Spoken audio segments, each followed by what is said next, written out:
91.3 FM WBNY Buffalo, Buffalo's original alternative since 1982, brought to you by the Buff State College Student Activity Fee. This is the Lou and Manny Podcast on WBNY Sports Network.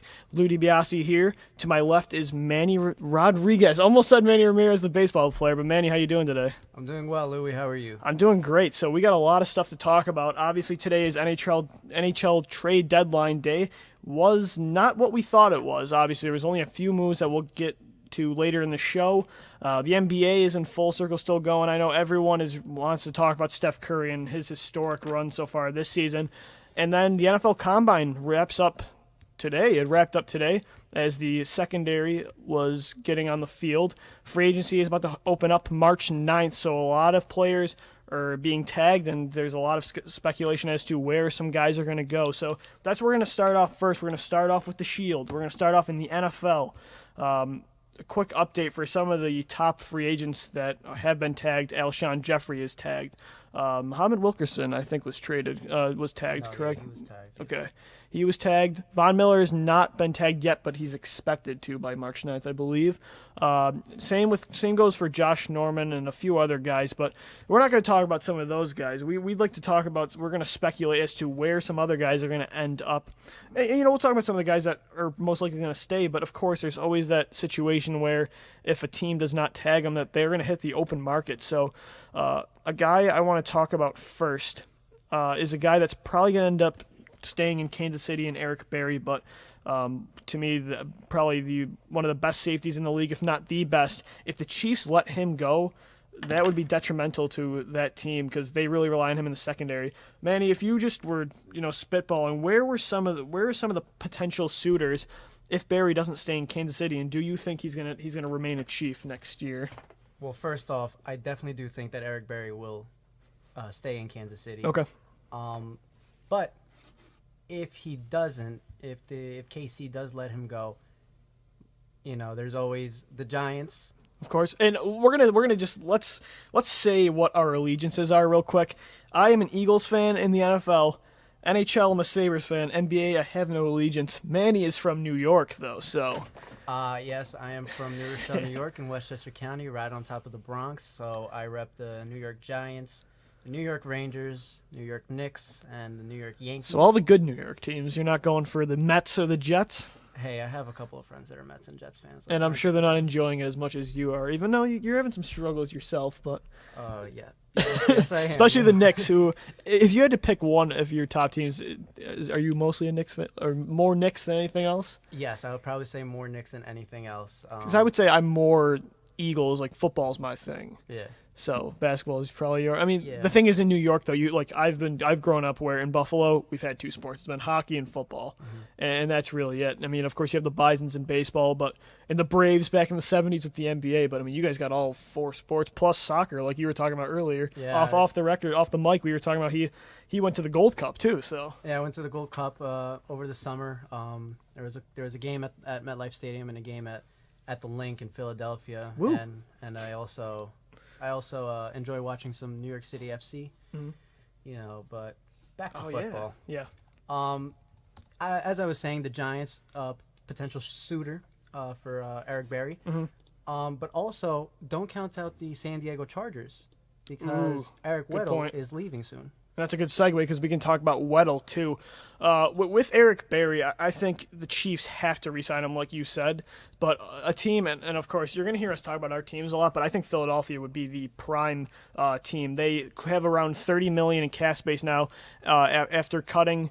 Who did they cut? Holy. They're going to probably end up trading DeMarco Murray, so who knows where the cap space is going to be in there. But they did cut D'Amico Ryans, which cleared up about $6 million in cap space. If they cut Mark Sanchez, they'll also clear up about $3 million. So the Eagles have about $30 million in cap space right now, and a lot of reports say that Philadelphia is going to be really testing the market, trying to find a top safety to pay big money to. Obviously, their other starter besides Malcolm Jenkins is Walter Thurman. He's hitting the market, but I think they want to go in a different route, try to find a bigger guy that's more natural a more natural safety as, Thurman used to be a corner. Of course, he was with the Giants the year before he blew out his knee. Yeah. Barry had 61 combined tackles last year, 2 picks, but just, he's a guy that can play in the box as a linebacker. He's got that size, and, he's a great story coming off, Absolutely. dealing with cancer. So obviously he's a fan favorite. So Barry's a guy that he's probably going to end up sticking around in Kansas City. You can't let guys like that hit the market. Absolutely not. Eric Weddle, though, you brought up a great point. He's a guy that definitely will not be back in San Diego. Where do you think Weddle ends up? Some potential suitors, of course. Again, the Giants, they need help pretty much everywhere. They do. And, And we're going to talk about JPP in a little bit, too. Yeah, just somebody like Eric Weddle who brings that leadership experience. Yeah, right. The experience. That's something that the Giants lack in the secondary. That's the Giants. Man, the Giants. Weddle is 31, so you're definitely right about that. Yeah. 78 total tackles last year. No picks, but he's an aggressive guy, too, that can play all over the field. Yes, he is. Pittsburgh's a team, too. You're not seeing a lot of teams really buy in on the big safeties. You're seeing a lot of corners actually move to safety. Guys like Devin McCourty used to be corners. The transition from corner to safety is a lot easier from safety to corner. So I think Weddle's a guy that you look at Pittsburgh, that's a team that could definitely use one. Here's one, and tell me what you think about this one. Carolina. They have Roman Harper in the backfield, who, he already has a full head of gray hair. And then Kurt Coleman, who was one of the top leaders in interceptions. But what do you think about Carolina maybe for Weddle? That's a good question. With Eric Weddle joining the Panthers possibly, that just, it definitely bolsters their secondary. Mm-hmm. And I would probably say, with help in the secondary, again, they'll probably be one of the Super Bowl contenders. That's true. Early season Super Bowl picks. Buffalo's another team. We're located right here. Obviously, this is 91.3 FM WBNY, which is Buffalo State's college radio station. So we got to talk a little bit about the Bills. That's a team that could definitely use a safety. The future is still up in the air with Aaron Williams, but they're probably going to end up buying out Corey Graham. Duke Williams was horrible last year in the limited amount of time, and I also think they're going to buy out Leonis McKelvin. They can free up about $7 million in cap space with him. So Weddle's a guy that I think is going to be highly touted in free agency this year, but let's move on from him. We're going to try to talk about some of the main guys before we switch sports. Also, we're going to talk about the Combine, but a guy that is really interesting, and this is just going to kind of just bring up a really interesting topic about what teams are doing with running backs now, because Doug Martin is hitting the open market after a season where he had over 1,400 yards, but Tampa Bay's got Charles Sims waiting in the wing. He's really good in the receiving game. Does Tampa Bay retain Doug Martin, or does anybody pay big money for a guy like that? This is going to be his 5th season, so he's a young guy, but what do you think about giving a running back like that a second big contract? I'm not completely bought on Doug Martin. There's sometimes he's just a star, and Right. there's other games where he just falls flat on his face. Yeah. I can't trust Doug Martin. That's true. You look at his rookie season, he had an incredible year, but honestly, his numbers were really boosted by 2 games where he had, I think against Oakland, he had like over 200 yards rushing, and then again against Jacksonville where he had a huge year. So are you a guy that, like, when a running back hits around 26, 27 years old, would you rather just address it in the draft for cheaper, or do you need a guy, coming from the Giants, they've needed a running back for quite some time now. What is your strategy? What would be your strategy as a GM with running backs? Draft. Draft? Draft. The Giants haven't seen a good running back since I would probably say Tiki Barber. Probably, yeah. The probably most productive guy since then, Ahmad Bradshaw?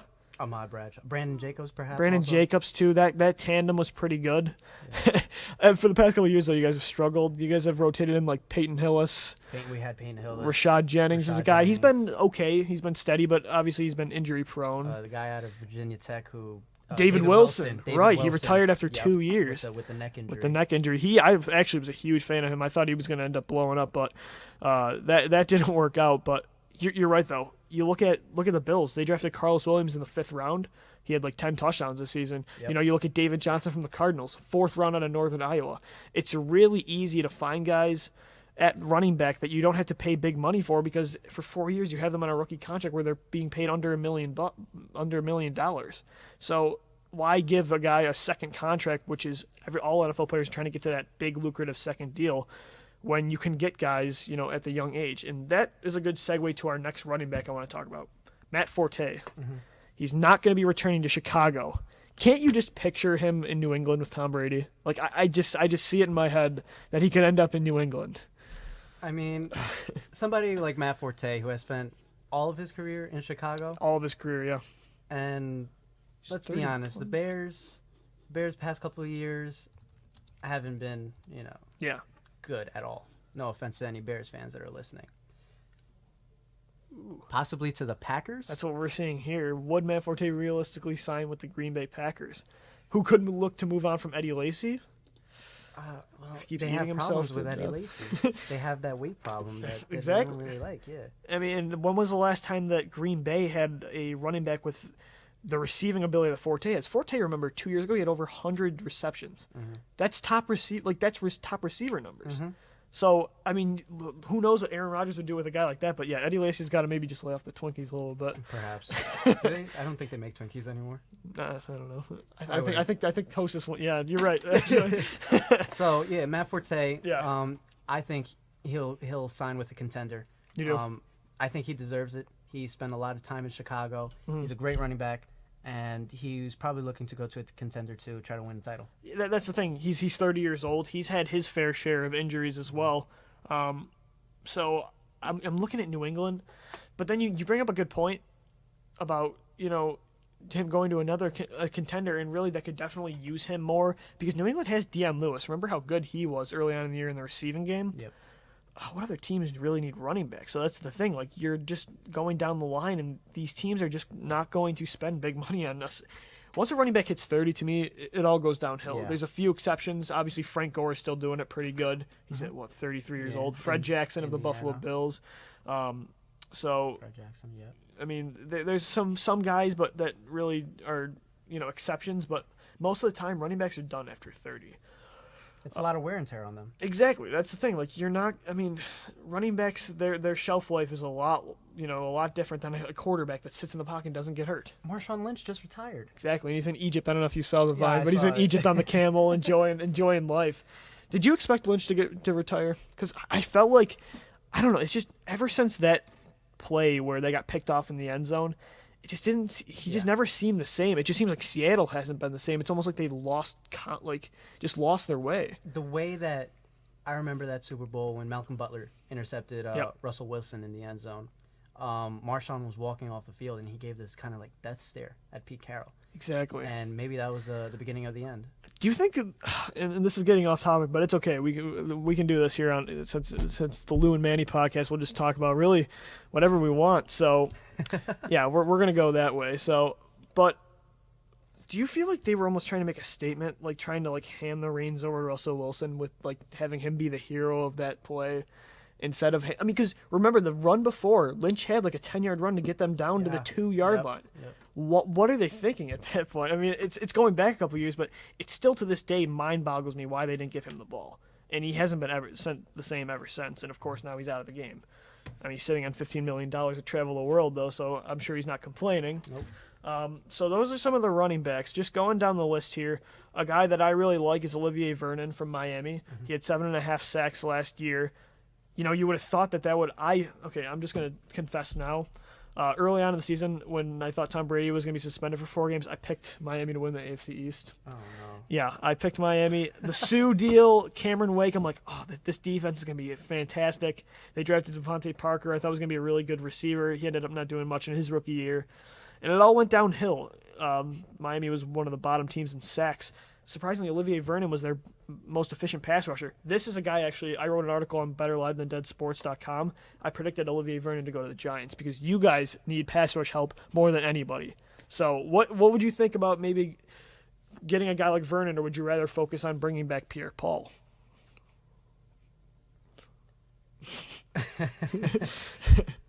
Jason Pierre-Paul, of course, it's a love-hate relationship. Yes. He's been so loyal. And he just had made one mistake. Was he on the Super Bowl team till 2011? Yes. Okay. Just continue. Yes, he was. But I think that the Giants should re-sign JPP. Yeah. But nothing huge. Right. He has 3.5 fingers. He's not the same Jason Pierre-Paul. That's true, yeah. I mean, who And- knows if he'll ever be the same. And let's be honest, Jason Pierre-Paul was the best defensive player on the New York Football Giants last year Very true. when he missed, the first 8 weeks? I think so. He was out for at least the first half of the year. And he has 3.5 fingers.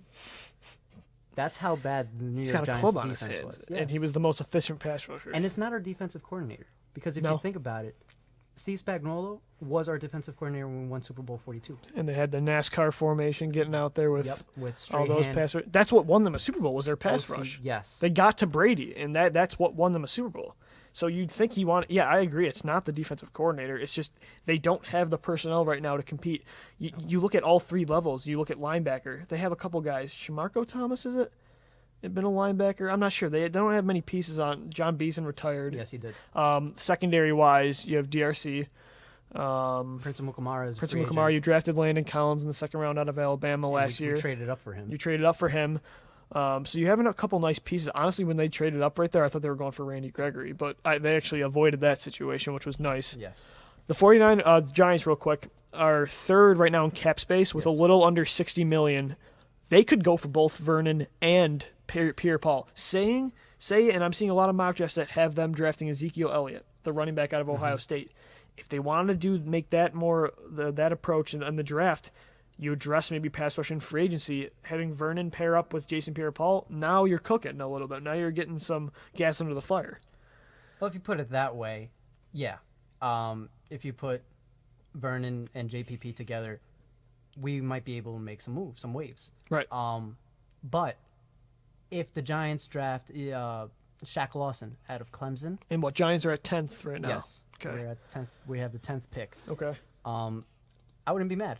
Shaq Lawson had a great season at Clemson. He did. Of course, he got hurt in the national semifinal game, I believe. He did not play against. He got hurt like the first couple plays against Oklahoma, Yes. and then he was out. Yes. So he had a great season. You can't just say that one injury is just messed up the whole season. True. He had a great season at Clemson, and I wouldn't be mad if the Giants picked him up at 10. I'm gonna go to the mock draft central here, just kind of see where they're having the Giants pick. Bucky Brooks has them getting Shaq Lawson, Noah Spence, the defensive end from Eastern Kentucky, who was apparently he used to be on Ohio State. Go Hilltoppers. Yep. Then we got Kevin Dodd from Clemson, defensive end. That's kind of a reach to me. And then Ezekiel Elliott, Charles Davis has going there. So you look at where the Giants are at 10th overall right now. Some of the top pass rushers, Joey Bosa to me is not going to be there. No. He's not going to be there. A guy like Miles Jack could Maybe. suit them, but they're run a 4.3 most of the time, right? In their packages. Yeah. So he's a guy that really wouldn't work all too well. DeForest Buckner is a guy that I'm really looking at. If he can drop below Miami and Tampa, which are two teams that really need pass rush help, if he could find a way to fall to New York, that would be ideal. But if not, you make a great point. Shaq Lawson is the perfect fit in New York. Just looking at some of the Eagles picks, real quick. Carson Wentz they have going to, but that's not going to happen because, and the next guy we're going to talk about, Sammy Sleeves Bradford, the guy that the Eagles, Chip Kelly, famously traded Nick Foles and a second-round pick for. Bradford is set to be a free agent March 9th. They are reportedly not going to franchise tag him, which would give him at least, it's a little bit over $19 million this year is the tag for quarterbacks. I'm just going to kind of go on a rant here real quick. I watched Sam Bradford all season long. By the way, he was 30th in yards per attempt behind Nick Foles and Matt Castle. Okay? You almost made me choke on my water. On your first reads, when you're looking to DeMarco Murray on the left side, that's literally a yard away, that tells you something. A lot of people are saying, he was nervous because of his injuries, and that later on in the year he had that 7-game stretch where he had like a 77.6 completion percentage, and he only had 4 picks. I'm sorry, though, when you look at it, you need a game-changer quarterback. You know with Eli Manning that in the Super Bowl, that guy put you on his back when you needed to make that throw. I don't think Sam Bradford can do that. He just seems like unwilling to throw the football downfield. Now, granted, a lot of people say that the Eagles did lead the league in drops, which they did, but Bradford doesn't get guys open. You need a game changer to me, and of course the Broncos showed you can do it in a different way. But the Eagles aren't at that level on defense or on offensive line or at wide receiver where you can have Bradford come in and be a game manager. You need to restart now. And if you lock up Bradford for 4 years, honestly, you're setting this franchise back a lot. I think that they have this stupid perception that they're only a couple players away from being Super Bowl contenders. They're not. They need to draft a quarterback like a lot of other teams do. I mean, do it the normal way. Stop just retooling. Finally, just do a rebuild. You got a lot of nice young pieces on defense. But offensively, you need Jason Peters is going to be gone soon. You need a new tackle. You need 2 starting guards. You can't throw big money into Bradford right now. I watched the 2 most important games of the season against Arizona on the Sunday night and the following week against Washington. If they won one of those games, they would have been in first place in the NFC East. And he blew both games. He was nowhere to be found. He forced the football and he wouldn't throw it downfield, and it didn't work out for. And I don't think that they should re-sign him, but reports are that they're making a hard push for him. You, as an opposing in the NFC East, you're a Giants fan, of course, which we've made clear. What do you think about what the Eagles should do with Bradford? Do you agree with me, or do you think that they should, with trying to find quarterbacks being really hard nowadays, do you think they should keep Bradford? Of course, me being a Giants fan, they should keep Bradford. Okay, so now we know where you're looking. But let's be honest. Sam Bradford, since he got drafted to the then St. Louis Rams, yes, is there LA now? Out of Oklahoma, there was so much hype, and he just never amounted.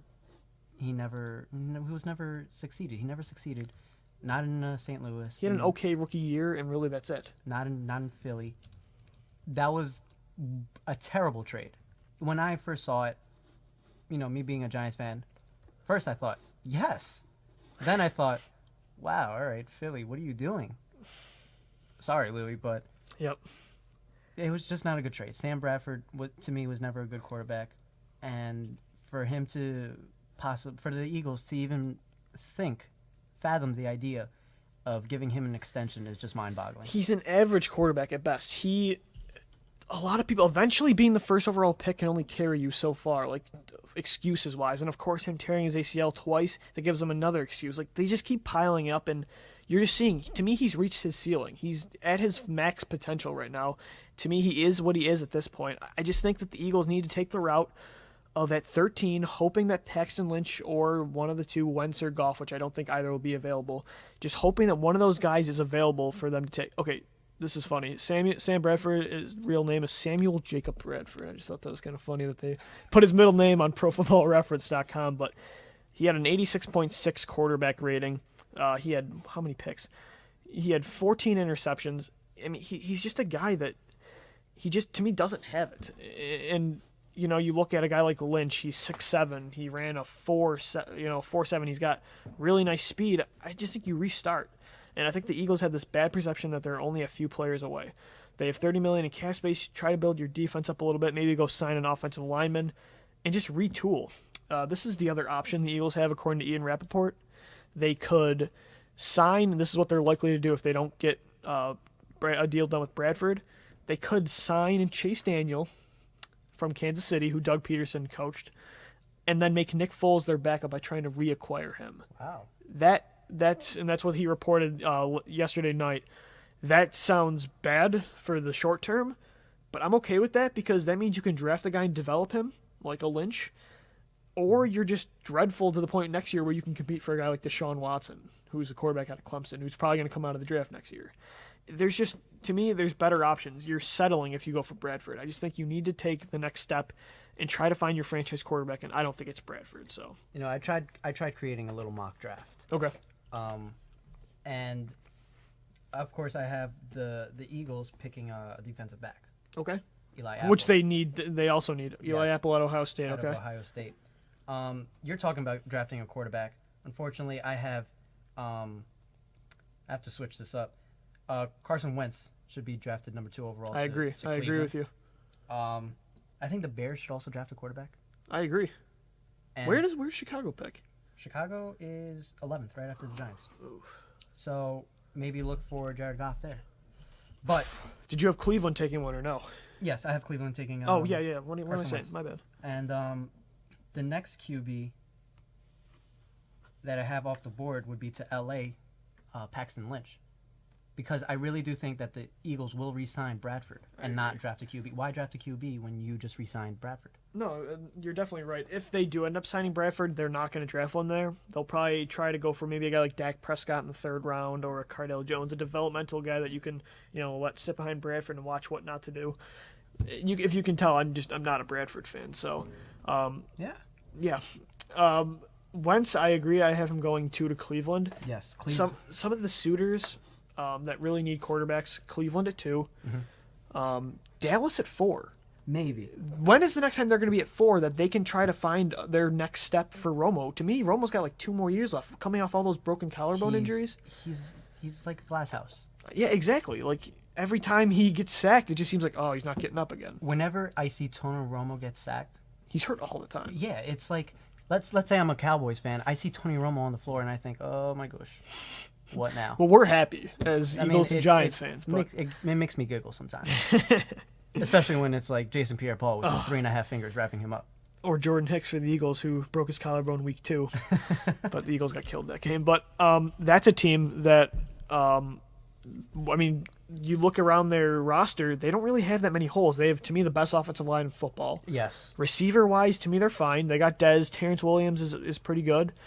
They can draft another guy maybe later on. Or I think they're going to make a play for a guy like Mohamed Sanu, a cheap option in free agency. Okay, yep. Running backs, I think DeMarco Murray's going back. I really do. The Eagles are fielding offers for him. I think he's going to take less money and go back to Dallas. I mean, he is not happy in Philadelphia. No, he's not. And who knows what's the Bradford situation, but you would have thought that maybe he'll stay after Chip Kelly left because now they're probably going to be running a lot more under center. But it's just, with all the way it went down, he just became a dramatic, just really a locker room head case. Talking to Jeffrey Lurie on the plane, complaining and stuff. Mm-hmm. I think he's going back to Dallas. I really do. I think he wants to go back there. Des Bryant actually tweeted him a few weeks ago, like saying, "Let's get back together." And he mentioned Jason Witten and Tony Romo. But to me, Dallas should go for a quarterback. If not Dallas, San Francisco at number 7. And this is going to be a good segue. We're going to talk about Colin Kaepernick in a minute. But San Francisco is a team that definitely could use a quarterback. Absolutely. You look at Goff, you look at Wentz more and Lynch. Those are very accurate quarterbacks that have mobility, and that's exactly what Chip Kelly likes. You look at in Oregon, he had Mariota, who's fast and accurate. A couple years before that, when they went to the national championship and lost to Cam Newton and Auburn, they had Darren Thomas, who was really good. Before that, Dennis Dixon. Those guys didn't turn into big NFL stars, minus Mariota. Yeah. But you kind of get the idea, kind of get the sense of what Chip Kelly looks for in a quarterback. Maybe they go for Sam Bradford. Maybe. He made a trade for him. I hope to. I hope someone makes a play for him, but there's not that many teams in the market that want him. Philly's the top team. Cleveland, to me, is going to draft a guy. Houston is too low in the draft, but I think they like someone like Hackenberg. They're going to try to take in the second round. And that's exactly who I had. Is that who you had? The first round. Bill O'Brien coached Hackenberg at Penn State his freshman year, which was Hackenberg's best year. Yes, no, hands down. I watched Penn State football for 4 years, and exactly. First year, his freshman year was just outstanding. He was the most sacked quarterback in college football last year, and you saw how bad that offensive line was. Freshman year, he had Allen Robinson, which was huge. Oh, but the next 2 years, and I know the offensive line was one of the main reasons. But I saw a lot of time him holding on to the football too long. I saw him see phantom pressure, which is basically he felt pressure that wasn't there. Mm-hmm. And that's what happens when you get hit so much like that. And I think that Bill O'Brien is a guy that could definitely bring him in and try to, groom him as a quarterback. But what is it going to say if Houston passes on him in the first and then maybe the second round? Houston, to me, is almost kind of deciding his fate. Because if he passes in the second round, then a lot of teams are going to put up the red flags like, okay, what does O'Brien see that we aren't seeing? Yeah. So, talking about Hackenberg, but let's go back to Bradford. No, we were at San Francisco. We're going all over the place, but that's okay. We're talking about Cap. Yeah, we were talking about Kaepernick because if San Francisco makes, does the decision to maybe go for Bradford or try to draft someone, then where does that leave Colin Kaepernick? What are some of the potential suitors for Kaepernick? I mean, he has that contract still with San Francisco, and someone's going to have to take that on, but only a few years ago, he was a yard away from winning a Super Bowl for San Fran. Mm-hmm. Where are some of the teams that he could end up? The Jets. The Jets. I like that one. I haven't heard that yet. The Jets, there was talk that, I heard this on ESPN, that there was talk that he wanted to go to New York to propose to his girlfriend. Okay. And that him going to New York was probably, also kind of like to scout how it is in New York. Interesting. To see if he can go over there to be a Jet. No, I did hear that because then Brandon Marshall said he doesn't want Kaepernick. Brandon Marshall said that. Good but old Brandon Marshall. Yeah. That's a team, the team that I'm really looking at right now, I'm highlighting for Kaepernick and another guy we'll talk about in a second, RG3, is the Rams. They need a quarterback. I like how you have them getting Lynch in the first round. To me, though, I think someone's going to try to maybe move up. Maybe a team like Houston tries to move up in front of them or Philly to get Lynch. I don't see him available there. He might be, but if he isn't, I think that the Rams need to make a play for Kaepernick or RG3 and staying in the division. That might be interesting for Kaepernick and going to LA. That's a great defense over there. I keep wanting to say St. Louis. I'm gonna have to get used to that, but St. Louis is a team maybe, and Jeff Fisher has Los thrived. Angeles is a team. Yes. Did I just say St. Louis Yes. again? Okay. You're going to have to correct me every time that happens. But Kaepernick, Jeff Fisher is a guy that has really thrived with mobile quarterbacks going back in the 90s with Steve McNair. They went to the Super Bowl with him. Vince Young had some of his best, even though he didn't have many good years, he had some of his best years with Fisher in Tennessee. I think he led them to, they were like 1-8, and he got them to like, not 1-8, but he got him to a winning record and almost made the playoffs. So Fisher has had success in the past with mobile quarterbacks. Maybe Kaepernick goes there. And who wouldn't want to live in LA? Who doesn't want to live in LA? That's true.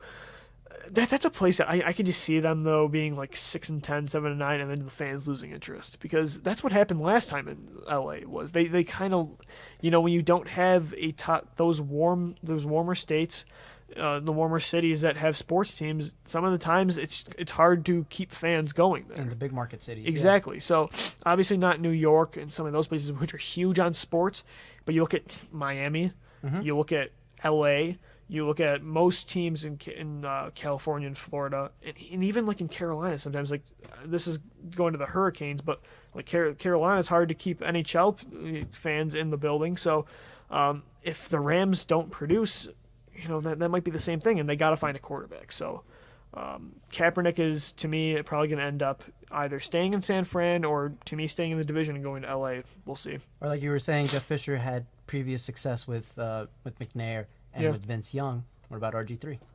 That's good, perfect. RG3, and I just think this would be hilarious because then St. Louis made the trade with Washington. Oh, that's right. For Washington to move up to number 2 to take RG3. The players that the Rams ended up getting in that trade, basically, because they got all the picks, were linebacker Alec Ogletree, who's a solid young guy, Janoris Jenkins, the corner, who led the league in picks a few years back, Michael Brockers, the defensive tackle, Aaron Donald, the defensive tackle, who to me is one of the best defensive tackles in football. Having all those guys and then getting RG3 would, to me, just be hilarious. But I would rather have RG3 than Kaepernick. What do you think? Because I think RG3's arm talent, I know Kaepernick may be more proven now, and RG3 may never be the same. But, RG3, you saw the arm talent that rookie year. To me, he's got the accuracy, the ability to have touch on his throws, because Kaepernick always puts too much into it. He doesn't seem like he has the mechanics or the touch yet to really make all the throws in the NFL. RG3, though, does. And if he just has confidence in his legs and he can eventually take off and be in a system where they let him run, then I'm all for RG3. But I think you're about to say, though, who knows if he'll ever be the same. Yeah. I remember when he first came off of the injury, the ACL tear, he would scramble, get out of the pocket, see a defender, and he would, freeze, like a deer in the headlights. Exactly. He would just freeze. He wouldn't know whether to slide. He wouldn't know whether to go out of bounds. And that, not only, there's a problem with the knees, if he stops, he's going to get hit and hard. And then there's the hesitation hurts him, actually. Yes. And then there's the possibility of him getting a concussion. And then going through the concussion protocol and all of this again. Oh, RG3 is hurt. Now it's not the knees, it's the head. What are we going to do with RG3? Oh, that's true. And you don't see him, and I noticed this a few years back when he took the starting reins again the first year under Jay Gruden in week 1 against Houston. Instead, rookie year, you see him running around in the pocket, creating some incredible plays and, trying to juke out defenders. Whereas then you were seeing him drop back. I know it was, of course, part of the system. Gruden tried to make him a pocket passer. But then you just see him doing the Peyton Manning, we're just going down. That's not what you do. And I know that, he really struggled with Jay Gruden in the offense because he's not just a pocket passer. No. He's a guy you have to implement the read option in, like Washington did the year they won the NFC East with Mike Shanahan as their head coach. You have to have that balance. But maybe now you can, because maybe he's just doesn't have the confidence in his legs. I do think, though, taking the year off this year, being the backup third string in Washington is going to help him in the long run, health-wise and confidence-wise. Not that he wasn't playing, but just, maybe getting more back in his legs, because who knows if he was still the same. I think I would much rather take a chance on RG3, and it's a cheaper deal right now because you don't have to give him the big deal quite yet. Even though they did extend the 5th-year option. So you're going to have to give him a little bit, but not as much as Kaepernick. So RG3 to me, maybe the 49ers go for RG3. How much cap space do the Rams have? The Rams are 4th in the NFL right now, with almost around the same as the Giants, a little bit under $60 million in cap space. And the Niners are right under them. The Niners are right under them. So they can afford Kaepernick, both teams, yes. And they can make a play for RG3. To me, it just comes down to preference. And it takes two to tango, though. Kaepernick, reports say that he wants out of San Francisco. His agent requested that this 49ers seek a trade for Kaepernick. Yeah. So and I don't know if it has to do with Chip Kelly, and it might be because a lot of players don't want to play for Chip. But let's just be clear, there were so many problems with Chip Kelly, but he ran a quarterback-friendly offense. Nick Foles had his highest career highs in his offense. After Nick Foles left, he's almost out of the league now because he failed in St. Louis. Yep. Michael Vick had one of his best starts to the year until he left, and he's now a backup. Mark Sanchez, I know he went to 2 AFC titles, but statistically he was more efficient 2 years ago in Philadelphia than he's ever been. And then Sam Bradford this year had career highs in Philly. So I know Kaepernick might not want to stay because of, the front office situation. He might still have some bad blood because of getting rid of Harbaugh, who was his guy. That was the guy that brought him in. But I just think for him, he's got to rethink this and maybe try to stay in Chip Kelly's offense, because it's been shown to help out quarterbacks, and he needs help right now. He does. He had a bad year last year.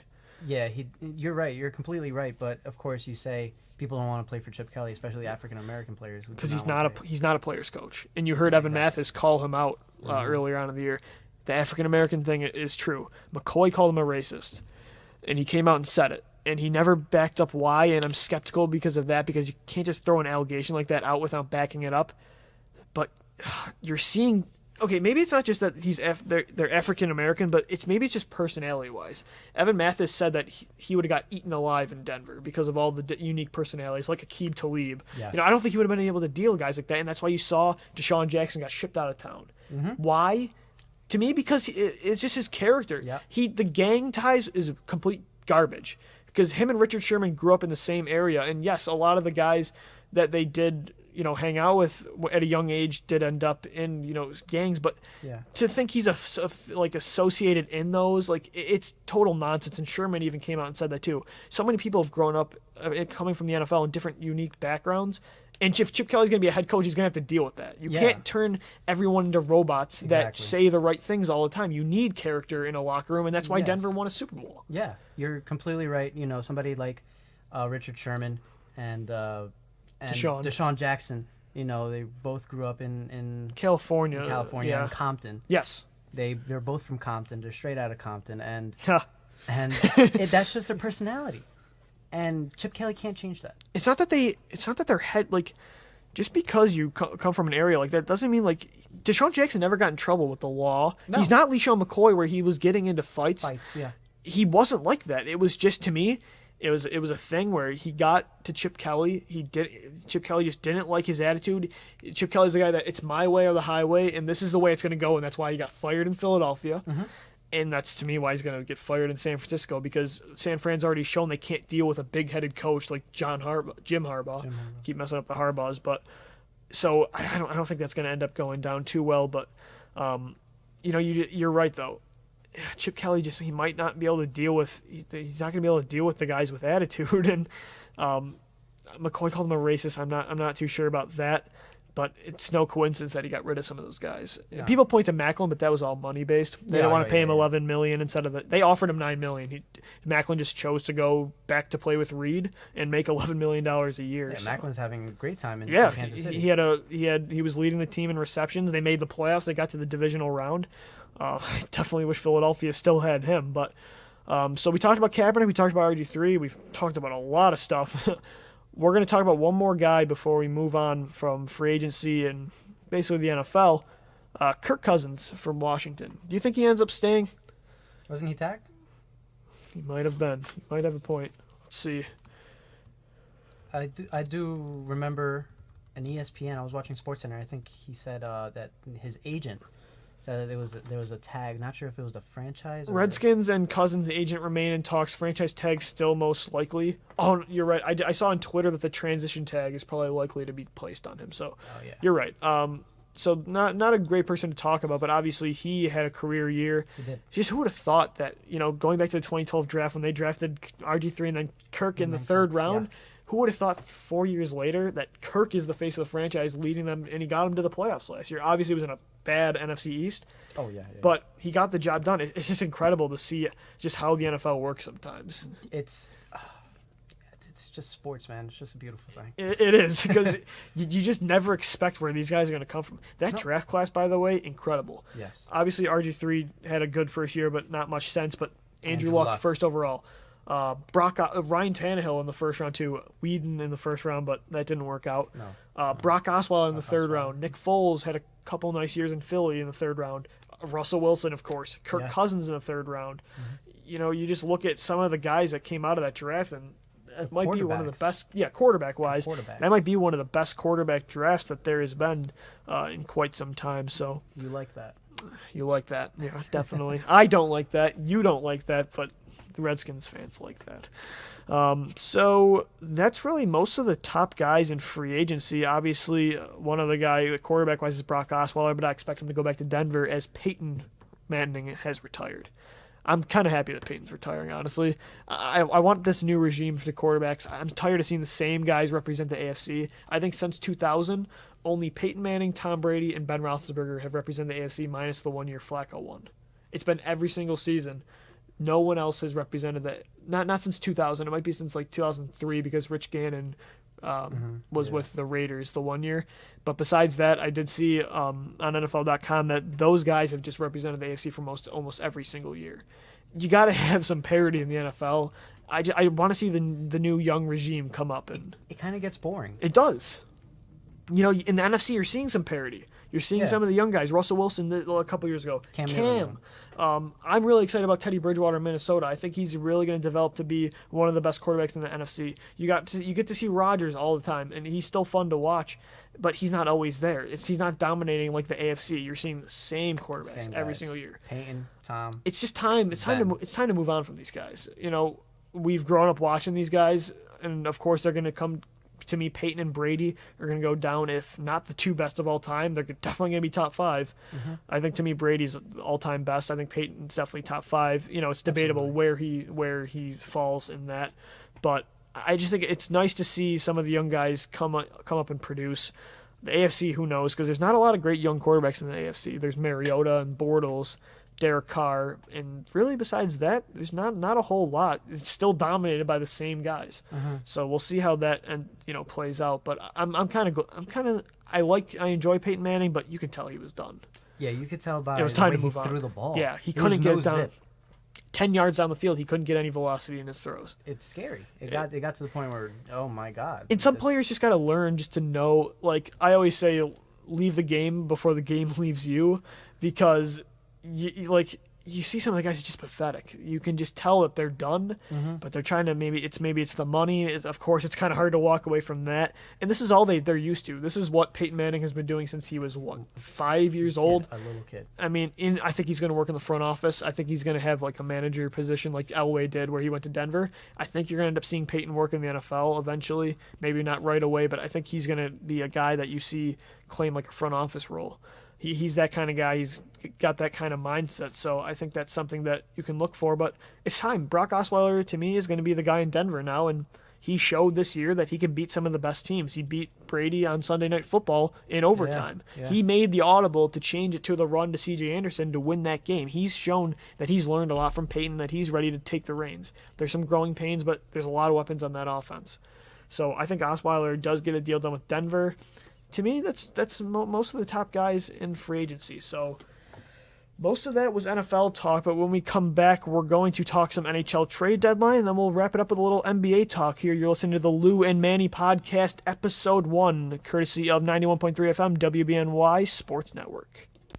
All right, we are back here on the Lou and Manny Podcast, Episode 1. So we talked about the NFL, we talked about the draft, the free agency, we talked about basically anything you can really think of.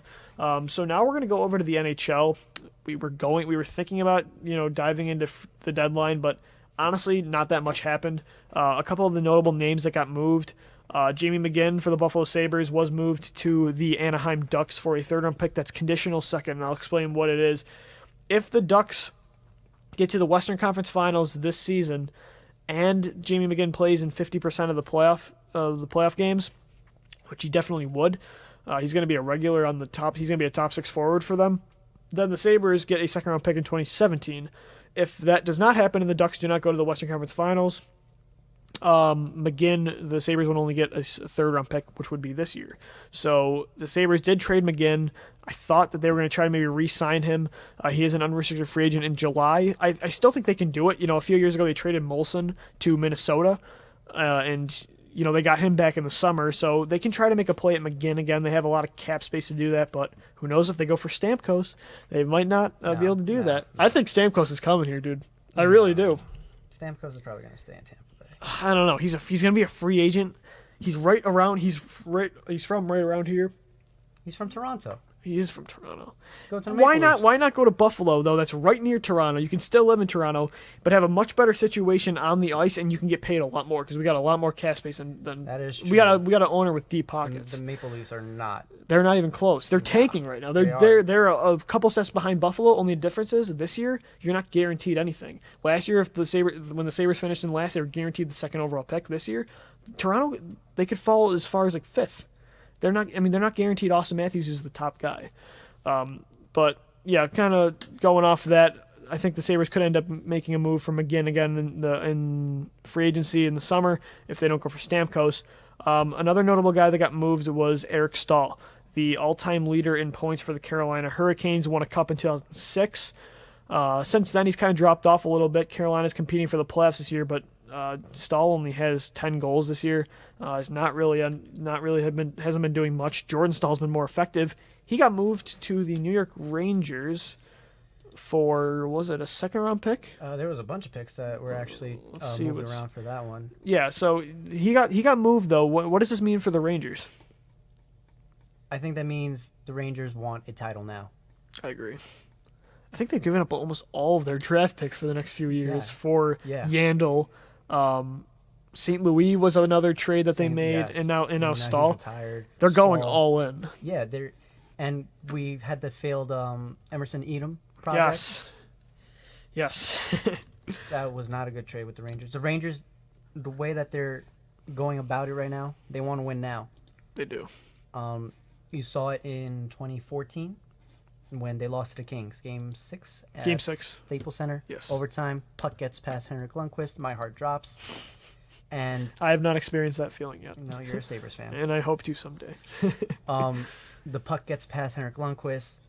Staples Center erupts. It's a sound I will never forget. Yeah. And then last season when they lost to Tampa Bay in the Eastern Conference Finals. Yep. They want it now. It's been way too long. 1994. Yep. The Rangers with this move for Eric Staal, play with Mark in this big market city in Manhattan at the Garden. At the Garden.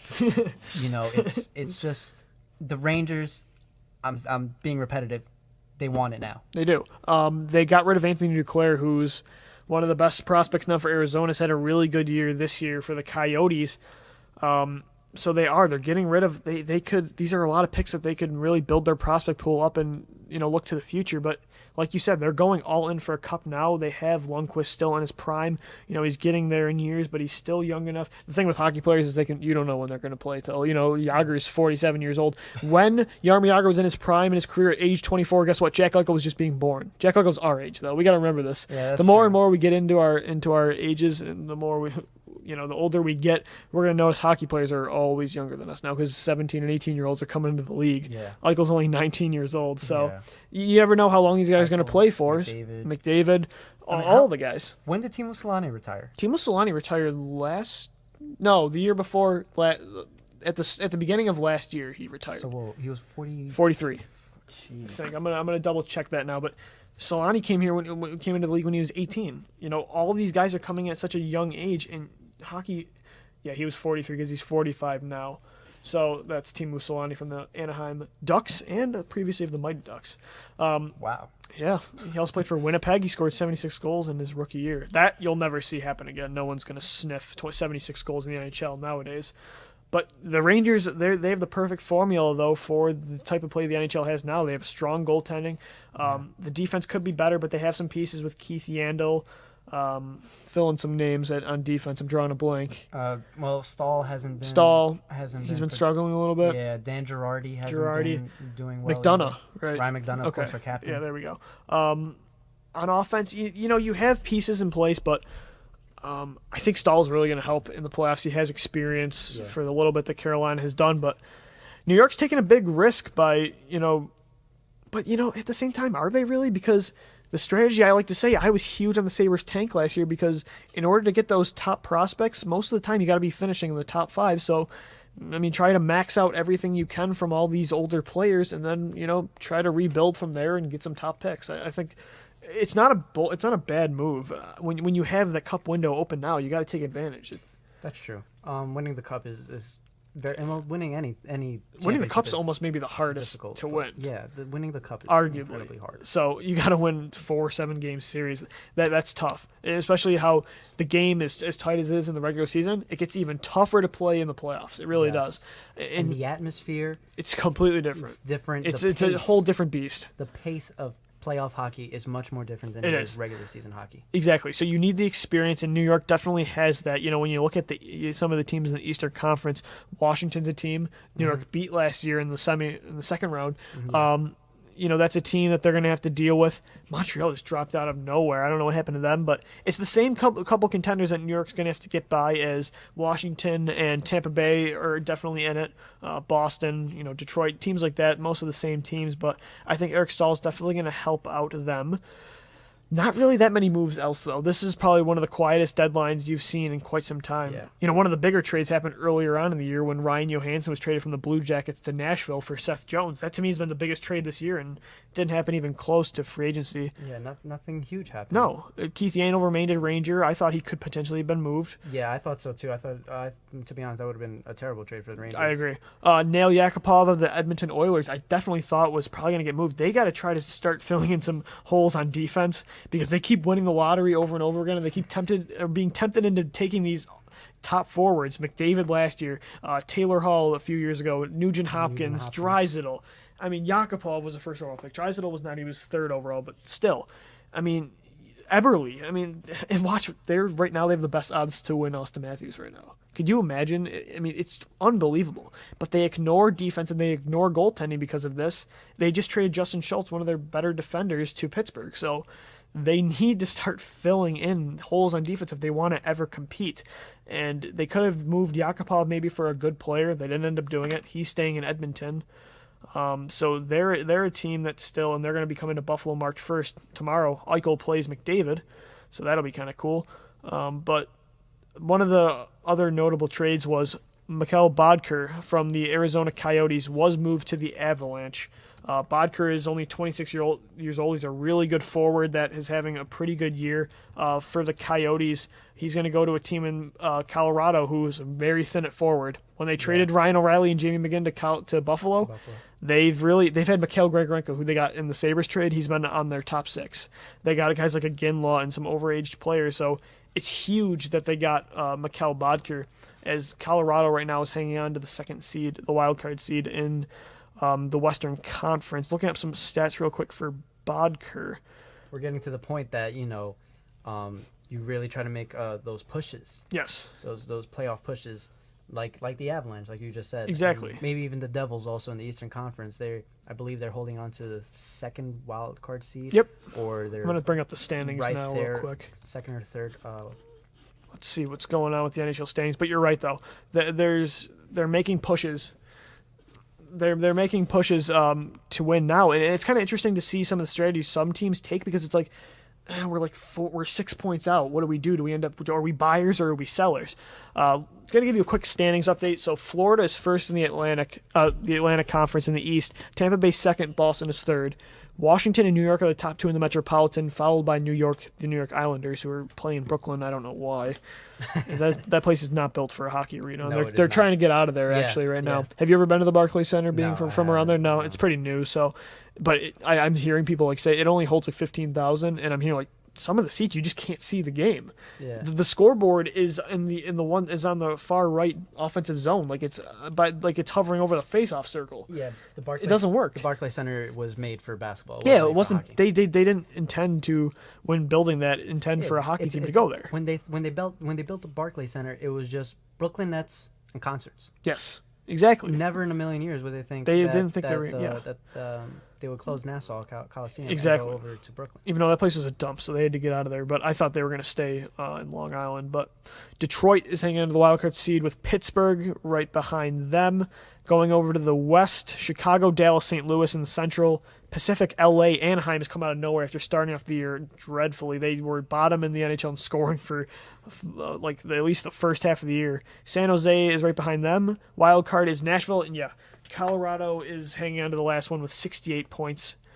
So some of these teams, you look at Arizona, though. Arizona's 8 points out. It's really interesting to see when teams decide, all right, are we going to become buyers and try to go all in to make the playoffs, or are we going to build for the future? And a lot of people like to call it tanking, but to me, tanking is more when you just put out a roster that just can't win, like the Sabres did last year. Teams like that are rebuilding, and they're trying to build for the future, and you might as well try to get a better draft pick and get some get more draft picks for a guy like Mikhail Bodker to a team like Colorado, who's definitely making a push. Edmonton, by the way, they're bottom in the West. They are bottom in the entire NHL. No, minus Toronto. 53 points for Edmonton. Toronto's 52. Buffalo's 57. So a lot of the same teams are at the bottom of the conference, but I think Bodker was a very nice move for Colorado. He, in 62 games, had 13 goals and 26 assists for 39 points. He was a minus 28, though, which is brutal. Yeah. That's really bad. But that's what happens, too, when you have struggling goaltenders in Arizona. But I think that was a really nice trade. But the ones we just mentioned, that's really it. I mean, when you look at it, McGinn, Stahl, Bodker, those are the big names traded away. Louis Eriksson of the Bruins stayed put. The Bruins, to me, I think they should have held on to him anyway to try to. They're second in the Atlantic Division. So Bruins traded for Lee Stepniak too. Lee Stepniak, who's a native of around here. He's from West Seneca. He had a pretty decent year in New Jersey. Mm-hmm. He was on pace. He had 16 goals and 41 assists, on pace for 21 goals. That's a pretty good player to get at the deadline. You need role players like that can play, that can fit in on your third and fourth line, that can give you scoring in the playoffs. Because like we said, scoring does not come in an abundance in the playoffs. And you said Boston is in the second right now in the Atlantic Conference. Second. So they are definitely holding on. They're in a nice, comfortable. Yeah, they're in great shape to make the playoffs. That's really it, though. The Flames made a trade for Nicholas Backstrom from Minnesota, the goaltender who really has dropped off in recent years. Absolutely. And that's it. I mean, the deadline was quiet. Normally, the NHL trade deadline is something I look forward to a lot in sports because you don't see stuff like that happen. The NBA has one, but it's not always huge. The NFL, you never see big trades really. Minus. I don't even know when the NFL trade deadline. Yeah, is. It's like right 5? before week 10. Oh, wow. See? So, and because you don't see guys getting moved in the NFL. No, you can't just trade. Like, Eric Stahl got traded Sunday, right? Yesterday? And he's already playing for the Rangers today. Like, in hockey, it's a sport where you can just play the next day. Football, you got to learn a whole nother playbook. It's different. Mm-hmm. So, besides the Eagles making a lot of trades last year, you don't see many trades in the NFL. So, we talked about the NHL trade deadline. Again, very disappointing for a lot of fans. It just wasn't a big market, but now I want to talk about the NBA a little bit because what Steph Curry is doing in Golden State is incredible. He had 46 points again against Oklahoma City. They won off of another nearly a half-court shot. He had 51 points the game before. It's just incredible. When you see him pulling up, you just see guys throwing their arms up in the air because you know he just drilled another one. And tell me if you agree. Most shots that he takes would be seen as bad shots by anybody else. They are terrible shots. They're very deep, right in their face, but he makes almost everything. It's ridiculous. I see Steph Curry take that shot, and I think, you're a genius. If I saw Carmelo, if I saw Kristaps, if I saw He's an Knicks fan, by the way, which we've made clear. If I saw Sasha Vujacic pulling up from that range, I would lose my sanity. Yep. But Steph Curry, I was talking with my friends in my dorm room about this. Steph Curry is the best bad shot shooter in the history of the NBA. Ever. Yeah. He took a 38-footer to beat OKC. Who does that? He made a half-court shot the game before, too. And you're just seeing Golden State. But Klay Thompson is still stepping up huge. Draymond Green is having a really nice season, too. Draymond Green is all of a sudden a triple-double machine. Right now, in your estimation, in the West, who has the best shot? Is it San Antonio or Oklahoma City to take them down? If they even have a shot. It doesn't seem like anyone has a shot. Oklahoma City did everything right the other night, and they couldn't stop them. I think to stop Steph Curry, the only person that can possibly stop Steph Curry is Russell Westbrook. But I don't think that OKC can beat the Warriors. I think that the only team that really does have a shot to beat the Warriors are the Spurs. Because if you pull up the standings, the Spurs pretty much have an identical record with the Warriors. Yeah, Golden State's 53-5, San Antonio's 50-9. Yeah. So it's pretty similar. It's close. And people aren't. It's because let's be honest. Why isn't San Antonio getting all of this hype also? They don't have the flashy. They don't have the star. Steph Curry is the best. He's not one of the best players of all time yet. No. But he, to me, is, if not the best shooter of all time, he's right there. Yes. So we're witnessing something incredible in Golden State that you're not witnessing in San Antonio. We've never seen this before. And half the time, San Antonio's not even playing some of their starters. Like the way they handle the regular season, they don't build up the hype. But what I mean by we haven't seen this before, I mean what Steph Curry is doing. Oh, I know.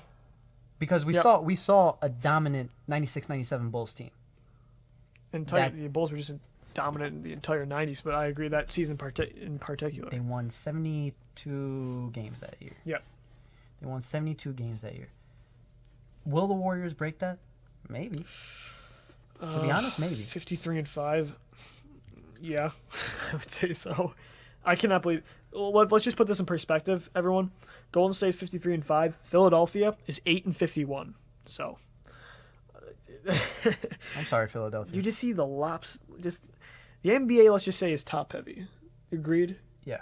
It definitely is. I mean, it's a star-driven sport, but it is. What they have the entertainment level the NHL does not have. Because I don't have a team in the NBA, but I am on my feet every single time Steph Curry pulls up for a three. It is so much fun to watch. And it's not just them.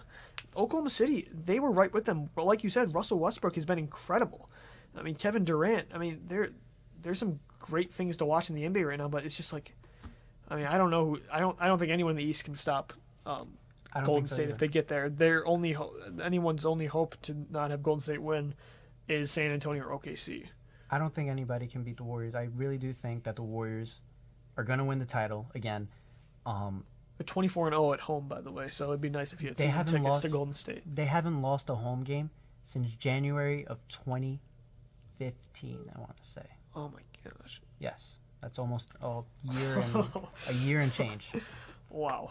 I think they lost to the Spurs in OT. And what's great about this is it's not like Steph's at the end of his career. No. Klay and Steph and Draymond Green are young. They're in the prime of their careers. And even Harrison Barnes is another guy that comes off. Mm-hmm. He can play in the paint, but he can also pull up and shoot threes too. And the only guy to me that in Golden State that can't shoot threes is Bogut.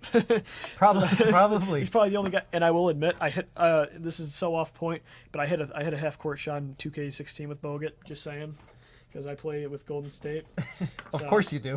I mean, course it's you fun. do. I don't have a team, so I'm not like you. I don't have to deal with New York. I don't have to deal with Kristaps, even though I love Porzingis because he's one of the bright spots in New York. You just look at it like Golden State's going to be here for years to come. Some of the teams to me that are going to be competing with them, I look at a lot of teams with young players. OKC, if they can retain Kevin Durant. But my team, my sleeper team next year is the Minnesota T-Wolves. With Andrew Wiggins and Anthony Towns has been playing out of his mind, almost averaging a triple-double, not triple-double, but double-double every single game. 2 nights ago, he, against Philadelphia, had 30 points, 18 rebounds, and 4 assists. That's ridiculous. It's incredible. And he's a rookie. Yes, exactly. I mean, like you mentioned to me on Twitter the one day, though, who knows in a few years, when Wiggins is a free agent, if Minnesota, a small market team, can retain free agents. That's the thing about the NBA, though. You don't see guys really sticking, like, when guys hit the market, they don't really stay with small market teams. They don't.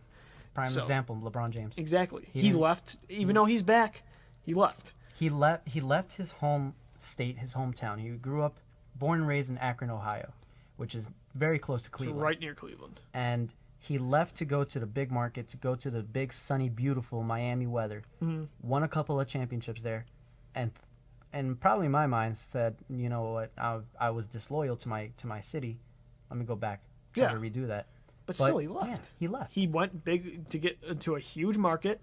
He went to go with stars. The NBA is a star-driven league, and he went where the big money was. Yeah. So you can't tell where these young guys, and Wiggins to me is a budding star, and why Cleveland ever traded him for Kevin Love. I guess it made sense at the time, but man, because when Wiggins was drafted, LeBron hadn't committed to the Cavs yet. You're right. So that's why they drafted Wiggins, because if he was going to be the next guy. Yeah, he was the next guy. Yeah, but then you got LeBron, and if you had LeBron and Wiggins on the same team, you were going to halt the development. The development. Yes, okay. Thank you of Wiggins. So, in regards to Andrew Wiggins, the trade to Minnesota was definitely a positive for him. It was big for him. Yeah, absolutely. And now he's playing with Karl Anthony Towns. Ricky Rubio. A decent distributor with Ricky Rubio. And even behind him, Zach LaVine me is a budding, really nice point guard too. He's been playing a lot of shooting guard too. Who won the MVP? Dunk contest. Who won the MVP in the Rising Stars game, and of course the dunk contest. Of course, that's what I care about. Yeah. So the Timberwolves, they're when you not look at there the yet, West, but though, they're one of the teams because a team like Memphis, they got a lot of older guys like Mike Conley and Zach Rudolph, Barnes. You don't see a lot of young guys there. I mean, L.A., Chris Paul. I mean, Blake Griffin's Paul's getting old. Yeah. What's Blake Griffin's future in L.A.? I'm not sure. I heard a lot of trade rumors before. He punched the guy in Toronto. He punched the equipment assistant manager. Dallas. Dirk Nowitzki is at the end of his career. I mean, you look at this. Some of San Antonio, they're in win now mode. They have Tony Parker and Tim Duncan. To me, in Manu, I still cannot believe they're still playing. Kawhi Leonard obviously is going to be there for a while. Going to be a star. He's going to be a star. But I mean, Aldridge isn't all that young. David West. I mean, all the guys they bought in for it's for now. And you look at most of these teams, and I just think in a couple of years, Golden State's obviously going to own the conference, but some of these bottom teams are going to really compete. New Orleans, Minnesota. Well, New Orleans was actually projected to be in the playoffs. Yeah, I mean they're just having a bad season. Yeah. We don't understand. They have a star in Anthony Davis, who had 59 points a couple nights ago. Yeah. I mean, he's a star too. So he had, I think, 59 and like 20 something rebounds. Exactly. So Utah is even another team. I know they don't have a lot of the big stars. By the way, they're only a game out of the playoffs in the West. Must be nice. Trey Burke is a nice young point guard. Dante Exum is out. Yep. He tore his ACL while playing for Team Australia. Gordon Hayward has become the face of that franchise right now. So the West has some budding stars, but right now Steph owns it. In the East, Cleveland is on top right now. I'm going to just read off the playoff picture a little bit. So for the Eastern Conference. Let me remind you guys that the NBA season ends in about mid-April. Yes. So there's still quite a bit of basketball left. But if you're pretty much like out of the playoff mix, i.e. New York Knicks, it's time to start looking for next season. And the bad thing about the Knicks, we don't have a draft pick this coming year. You don't have a first-round pick? Nope. Why? Andrea Bargnani. Oh, no. Yeah. That was a bad trade. You guys gave up a first-round pick for Bargnani?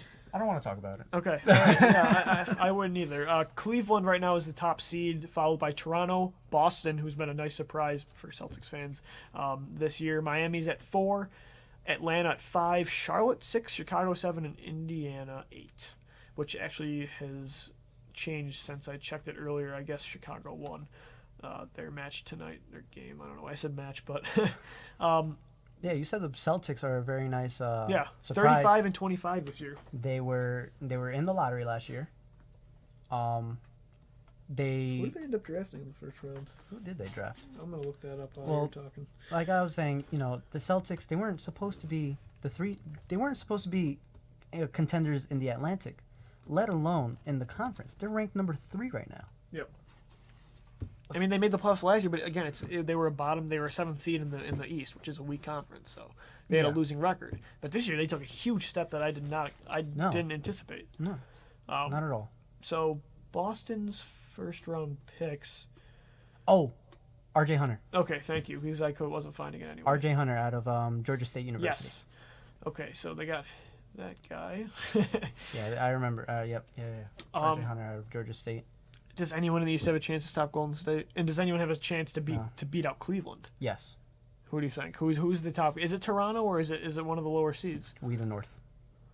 The Toronto Raptors, I think, can beat the Cleveland Cavaliers. They did last night, or a couple nights ago. Yes, they did. Kyle Lowry had this amazing shot over Matthew Dellavedova, make it 99-97, and with about 1 point something left, LeBron heaved a 3, and LeBron, he can't make threes. No. He can't make threes. He's not. His strength is not at jump shooting. No, he's a driver. He drives to the basket, and that to me was a statement win. It's to say, hey, we beat the Cavs. Don't mess with us. Don't mess with us. Yep. We're a good team. The Raptors, I think, I was talking to my friend on Twitter about this. Yeah.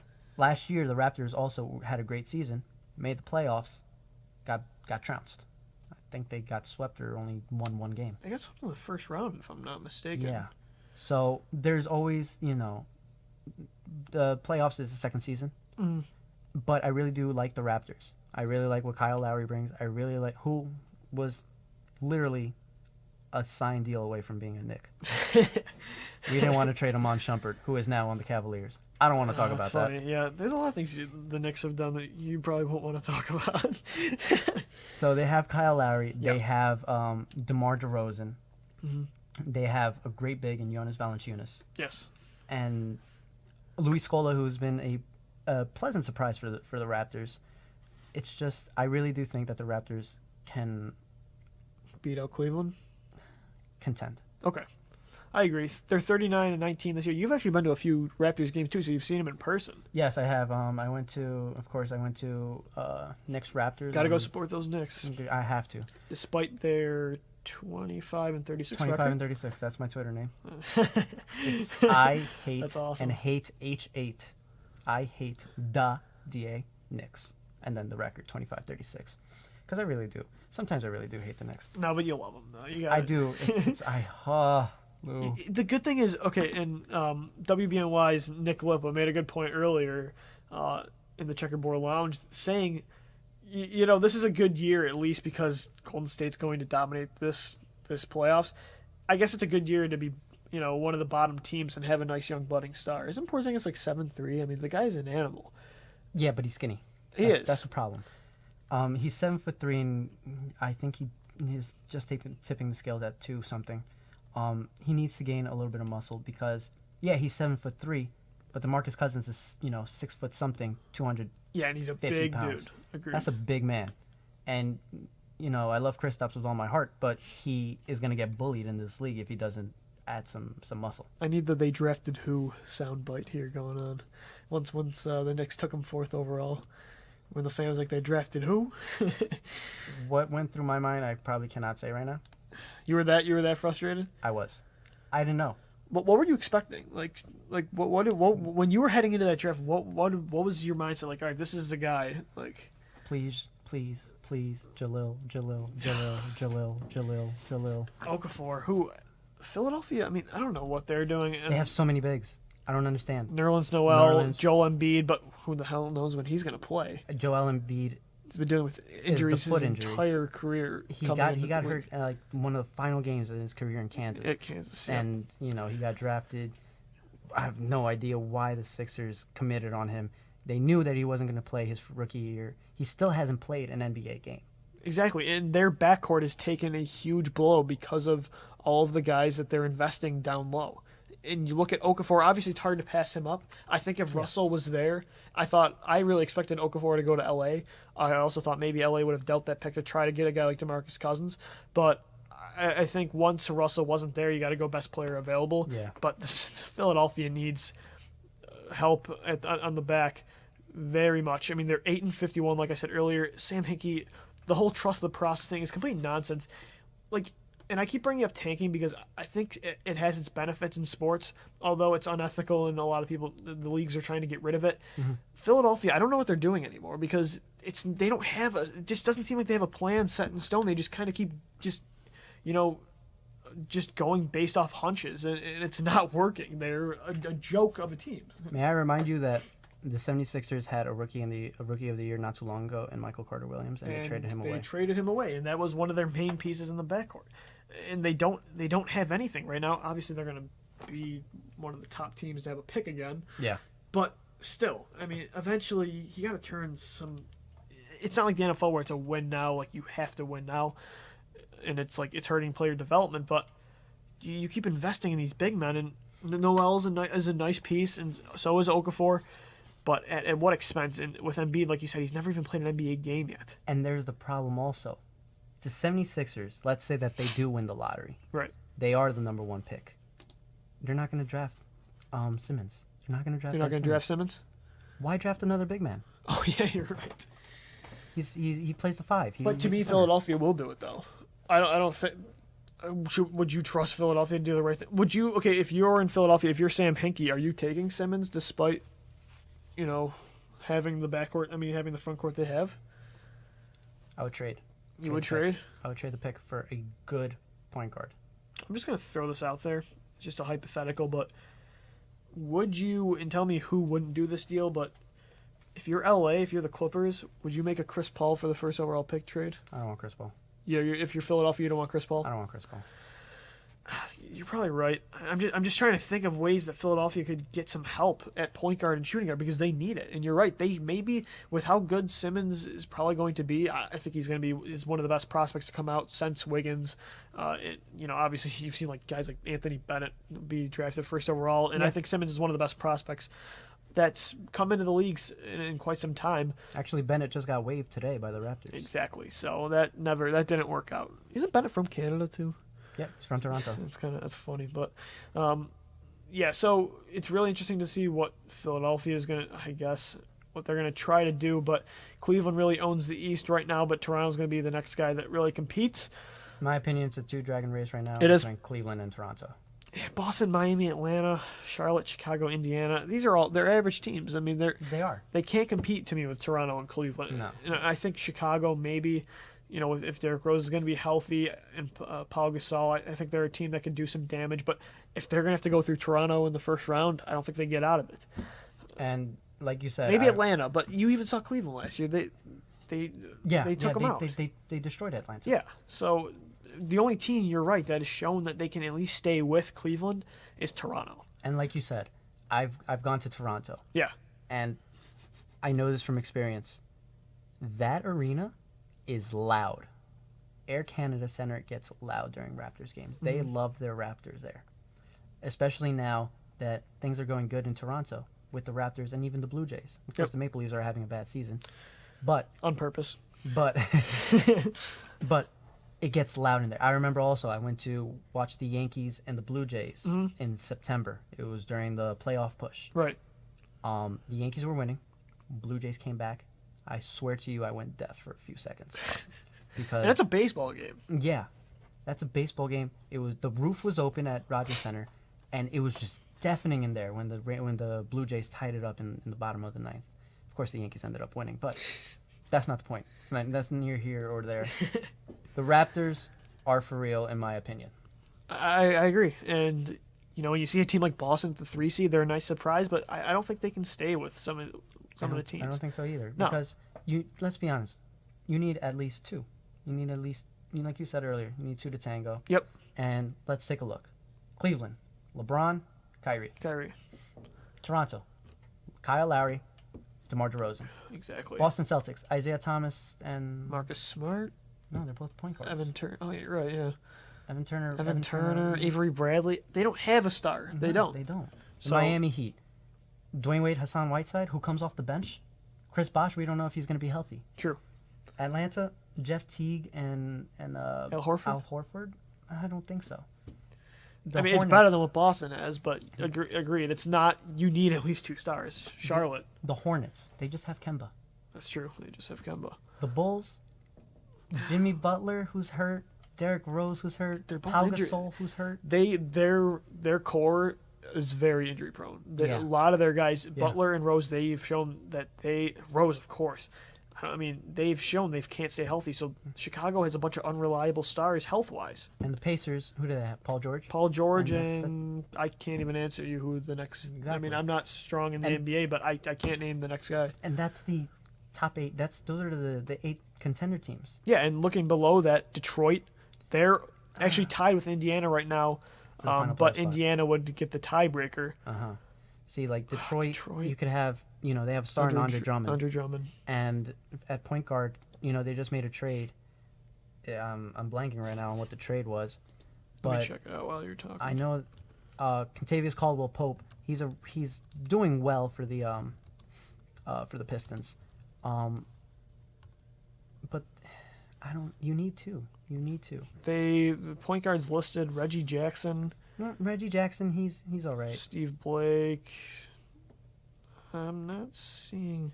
Oh, they just got Tobias Harris, of course. Okay. I remember getting the update while I was at the airport. They got Tobias Harris, but I don't think Tobias can really lead a team. I mean, they're right in it, though. That's the thing. All you got to do is get him, but it's basically for the right to play Cleveland in the first round. Yeah. I mean, getting in the playoffs is huge for a team like the Pistons, who have been irrelevant since they won the NBA title in 2005 with Chauncey and those guys. But, it goes a long way for them, but it's not like they're going to do any damage. Washington, John Wall Bradley Beal. Beal's been hurt. Yeah. I don't even know I think Otto Porter's at the 3. Nene at the 4 and Gortat at the 5. Do we know what Nene's first name yet is, or does he literally not have one? Just Nene. That's weird. It's weird, weird, man. It's a Brazilian thing, like Neymar. Okay, yeah, you're right. Yeah, you're right. Ronaldinho. Now, this is a team that I like, and I'm a guy that likes some of the young up and coming stars, and I really like what Orlando's doing. Aaron Gordon, who was probably snubbed in the dunk contest. I definitely think so. And he's been doing a lot of damage in the regular season now. He had a career high 22 points in the win against Philadelphia last night or the night before. Victor Oladipo, out of Indiana, that's a guy that can really. Vucevic is another guy. So yes. Orlando, to me, Alfred Payton. Yep, he's doing well. Exactly. I mean, Orlando's got a lot of nice pieces, and they didn't make a whole lot of noise. They traded away Tobias Harris. Yeah, they traded away Harris at the deadline, and Fry. What's the first name? Channing Frye. Channing Frye ended up going to Cleveland. So they got rid of some more pieces, but they kept their young core intact. I think that's a team that could definitely compete soon. Mm-hmm. And then you got like New York at 12, 25, and 36. They have Porzingis. They have a whole lot of Carmelo's there still. Who knows what that whole situation is going to bring? I mean, how much longer? Do you think is Carmelo one of the main pieces in New York? It's getting to the point now, and it definitely hurts my heart to say this. Maybe we should look to trade Carmelo. You think so? Yeah. And just build around Kristaps. I agree. And it's not like you're at the point now where you're competing for a title, so you might as well try to get younger. And I agree. Rally around. It goes a long way when a team, for a star, when they know that like it's your team now. Yeah. And I hate to bring it to another sport, but like when Steve Smith left Carolina, it was Cam's locker room now, and that went a long way for that team in a couple of years. Got into a fight with Josh Norman. Exactly. Too. And I think that really helps, especially a young player. And I know that it probably doesn't have anything to do with them not getting along or anything, but just knowing that you're the guy can go a long way. And I think Carmelo's been the guy in New York for quite some time now since being traded over from Denver. And I think Porzingis, I think it's time to move on and develop some younger guys now that you're not really in the race right now. What do you think the trade value for Carmelo is at this point, though? I mean, probably probably a role player and a couple of draft picks, to be honest. Yeah. Um, I mean, at this point, I would do it though. I would too. Melo, let me just say one stat from last night's Knicks loss to the Heat. Melo went 7 for 24. Mm-hmm. Shot the ball 24 times, made 7 of them, and only had 25 points. When you shoot the ball 24 times, Yeah. you should have 50 points. Yep. It's like we were saying about earlier with Steph Curry, though. When you take that many shots, you have to be making them, or else you're doing something you can't do that. You shoot your way. It's Kobe like, or later Kobe, because early on, Kobe you see some of dominant. the stretches he went on was just incredible. He was kind of Absolutely. like Steph, where he's the only guy in the league that's allowed to really take that many shots when they're that talented. But New York has some promise with Porzingis, and who's their next who's their next top young guy, if any? Well, Jeremy Grant. The Giants. Wow. The Knicks. They Wrong New York traded. They traded away Tim Hardaway Jr. Yep. to Atlanta for the rights to Jerry and Grant. Right. And he gets no minutes. Why at this point? Why is he not getting any minutes? I don't It doesn't hurt understand. his development. It's different from like It hockey. improves his Yes, it development. helps. I don't know. Let me tell you. I saw this on Twitter and I retweeted it. Jose Calderon Uh-huh. and Sasha Vujacic played 50 minutes combined last night. Jerry and Grant and Jimmer Fredette, who recently got called up from the Westchester Yes, Knicks, he did. 11 minutes combined. Jimmer And ain't- that Jimmer didn't even play. And Jimmer's on a 10-day contract and he's only appeared in one game. Had 2 minutes and scored a 3. I don't get it. I don't understand what Kurt Rambis is doing. I didn't understand what Derek Fisher was doing. I don't understand what Phil Jackson is doing. Can Phil be fired? Yeah, he can. Okay. By Dumb question, but by James Dolan. right. 13 Milwaukee at 24 and 35. I actually thought they were going to make the playoffs. I thought yeah. they were. I think a lot of people Absolutely. thought that they were going to be the next young up and coming team with Antetokounmpo, Jabari Parker. They traded for Greg Monroe in the offseason, or signed him. They signed Greg Monroe. They They- have Giannis Antetokounmpo. Yes. They have Michael Carter Williams. Michael they have, Carter too. Williams, a rookie of the year. They have Jabari Parker, who's coming off a freak injury. Yep. They are a good team, but they don't have a bench. That's true. They don't have the depth yet. So they're a team, actually before the deadline, they were working on a trade with Houston to go get Dwight Howard, but he waived it, like he wouldn't, wouldn't wanna go. extend He the has a- option on his contract. yeah. So he didn't end up in Milwaukee because that would have been big for them. Yeah. Brooklyn at 14, they're just an old team. They don't have a lot of young talent. they waived Joe Johnson. They did. He's Give him going to a end up chance. going to Miami. I believe He he did. pledged to a He contract. played last night. Okay. He So played last so he's night. already in Miami. Yeah, he played last night against the Knicks. Okay. Um, Any good? I don't remember. No. I wasn't paying attention. Too mad about the result. Oh man, and with Brooklyn, I always get into this argument with my friend Zach back at home. Yeah. He's a huge. You see it on Twitter sometimes. I do. He's a huge Nets fan. I love Zach, but he's probably one of the dumbest people that I know. And he and I always get into arguments about the Knicks and the Nets. And he insists that the Nets are better. The Nets are 17 and 42. The Knicks are 25 and 36. So Knicks are ahead.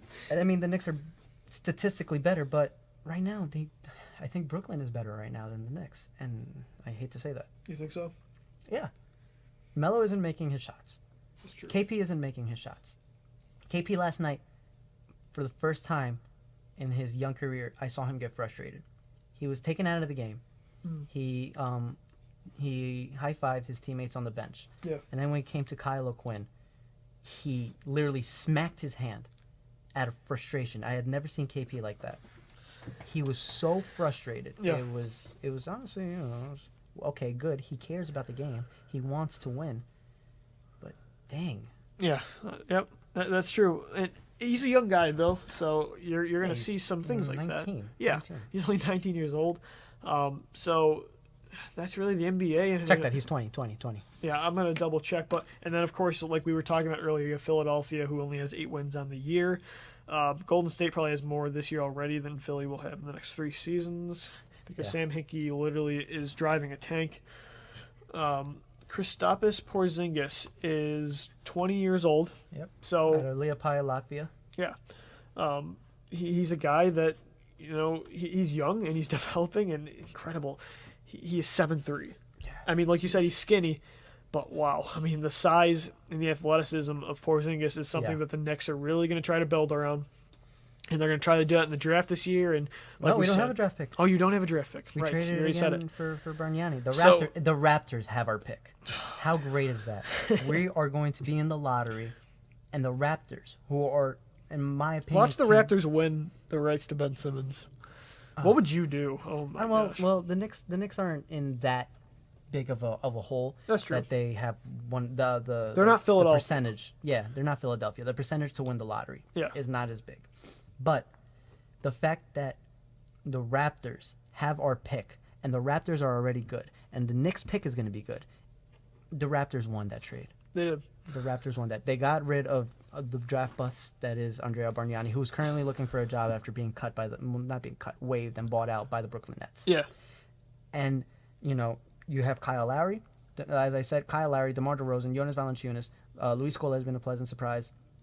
They are a good team. Now they're going to get a decent player to come off the bench with that pick that the Knicks are giving to them. That's true, and I mean maybe they can try to get some more value by moving a guy like Carmelo Anthony, and we'll see what happens with that. But it's interesting what the NBA's turning into. I'm just ready to get to the playoffs at this point. Just kind of maybe see what Golden State. I'm ready to who's gonna see compete. Golden State on national television more often. I know because that's it's true hard. because they're out west too, They're so we out don't in get to see them that Oakland. much. Yeah. Being out here in Buffalo, so that's true. I'm excited, and you're going to see a lot more of the more common like fair weather, like not the big NBA stars, but you're seeing Steph bring in an audience that sometimes they don't really watch basketball that much, but everyone is wanting to see Everybody what wants to Steph watch. Curry is doing because it is something we have never seen before. Someone shooting so efficiently from so deep. Yeah. I mean, it's incredible. You've never seen anything like this. I know I haven't. I mean, you're seeing some of the older NBA players, say, well, if this guy was given the opportunity, he would have been just as good. But I don't know. I mean, what we're seeing is he's draining half-court shots with ease. Yeah. I don't know. It's incredible. There was a scary moment though against Oklahoma City. twisted his Russell ankle. Westbrook landed right on Steph Curry's ankle, and we know Curry's had ankle troubles before in his and career. actually, That was a really scary moment for a lot of people. Actually, he is questionable for the Warriors' next game against the Hawks because of that ankle injury. So Yeah. we'll see what happens there. But Golden State is really good. They are, and like we said, OKC and San Antonio, they're the only two teams to me that have a shot. Yeah. But it's going to be fun to watch. I think that's going to wrap it up. We got pretty much done with everything. It was a very busy week in sports, so that's going to do it for Except for the NHL. Except for the NHL, which was disappointing. And the MLB, which I do not. We'll just say it now on the podcast. If we're ever talking baseball, it's all him. It's all Manny and no Lou. So Spring training started, guys. yeah, there you go. So